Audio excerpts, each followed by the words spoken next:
my, how do you follow Elon Musk when he tells you you're going to take you to Mars? I'll tell you how. He and I share something deeply. We love the American dream. And we have been given a gift by God today to usher in a new dynasty because we just inaugurated Donald J. Trump as our 47th president. And we just inaugurated J.D. Vance as our Vice President of the United States. And we did that because the American dream is alive and well, because you chose that our dream can be the dream for our children and the dream for our world. And we are at a crossroads here in America, but our future is bright because you had the courage to stand for your convictions. So I'm humbled here to talk to you about why I love the American dream.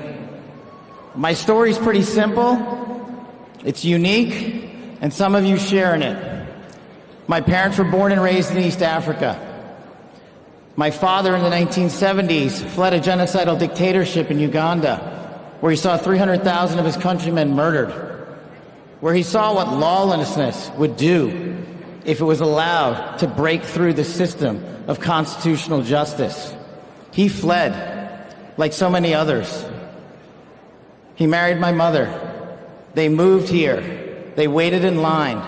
They stood in line because the American dream was worth standing in line for.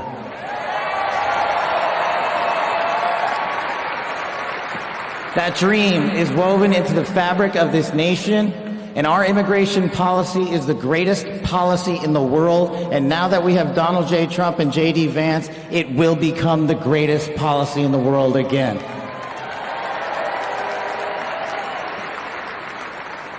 But dreams and hopes aren't enough, my friends. We got to get to work. And we got to accept the realities that too many of you know from your communities. President Trump launched in his first term priorities of national security, law enforcement, economy, and global diplomacy. But now we have to retread some of that. And I'd just like to go over a few of the things that our community has been living under these last few years. In the last calendar year alone, we had 100,000 drug overdoses. In the last calendar year alone, we had over 100,000 rapes. In the last calendar year alone, we had 17,000 homicides. That is unacceptable in 2025 in the United States of America. That is why we need constitutional law and order. When I read the statistic that for the age group of 18 to 45, the #1 cause of death is CCP fentanyl. We are not prioritized to go after the threats that face this country and most of all, that face our future generations. But thank God we will be starting right now.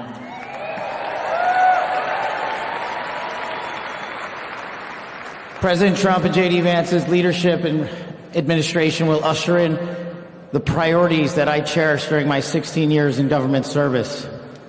That we will always, always honor the men and women who wear the cloth of our nation and stand on that wall and tell you nothing's getting by them tonight. And so to them, thank you.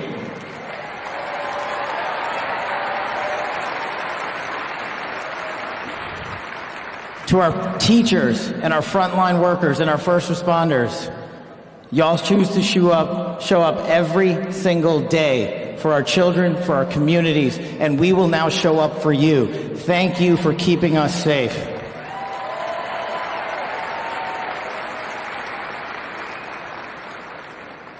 To the men and women in law enforcement, and maybe I'm biased on this one,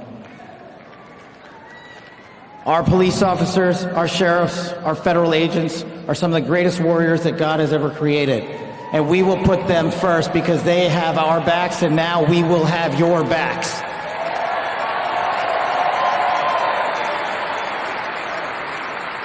I am standing here because of the American dream. I am not standing here because of the color of my skin. I'm standing here because I earned my right on this stage, and you earned your right to be here with me.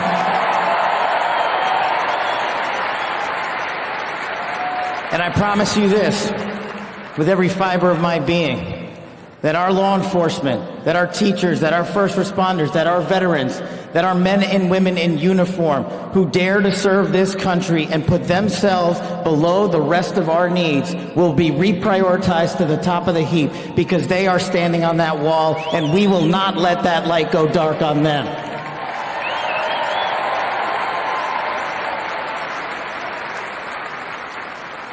Whether I was a national security prosecutor, a public defender, President Trump's deputy director of national intelligence, his chief of staff at the Department of Defense, or so many other roles that I was humbled and privileged to serve when I swore an oath to that Constitution, which I hope to do so again one day soon, you have my word that you have ushered in a dynasty of change. You have ushered in a dynasty that will allow our children to live this American dream. My American dream.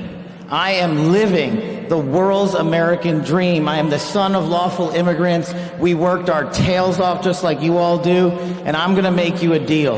I promise you I will never quit on your children. I will never quit on their children, because this American dream does not belong to me. It does not belong to them. This American dream belongs to the world.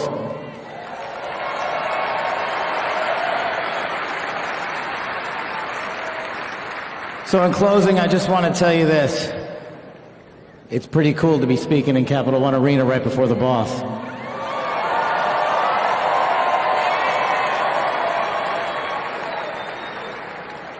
You've inspired me beyond words.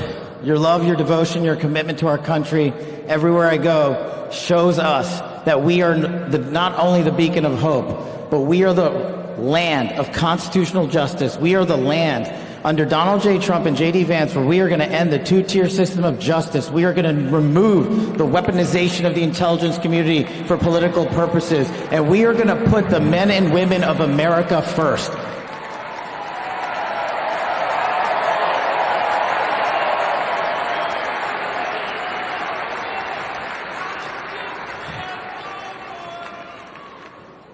So listen, there's just one thing left to do. We all got work to do. We've got the greatest president and the greatest vice president in the history of the world. And so I just need you all to do a little bit more.